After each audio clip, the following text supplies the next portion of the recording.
Juste une petite vidéo, je suis un peu en retard dans le temps, pour vous donner un exemple de pourquoi, en tant qu'anthropologue, je me suis intéressé énormément à l'ésotérisme.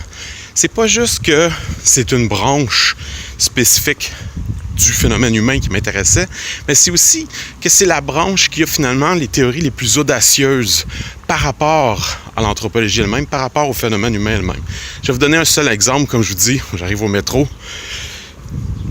Il y a une théorie qui dit que le phénomène humain est universel et que les formes animales qui y mènent sont multiples, mais que partout dans le cosmos, on retrouve finalement une forme bipède qui ressemble énormément à l'humain tel qu'on le connaît sur Terre.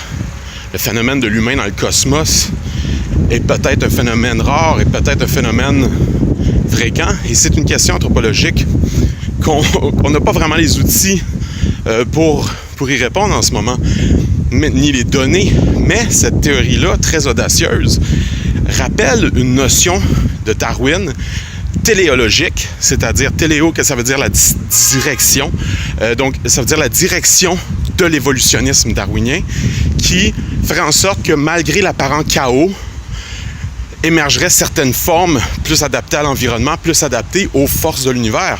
Donc, autrement dit, les lois de la nature elles-mêmes prédétermineraient d'une certaine façon, au travers du chaos de la sélection naturelle, certaines formes de vie qui primeraient et gagneraient et domineraient les planètes selon les environnements. Mais bon, évidemment, la théorie de Darwin n'est pas la même que l'ésotérique que j'ai mentionné, mais c'est une idée, c'est une façon de faire le pont et c'est circonvoluté, c'est-à-dire que mon champ de prédilection revient à l'anthropologie elle-même. Sur ce, ciao. Je l'avais promis, j'ai enlevé mon t-shirt, là. C'est toujours en bédaine, moi.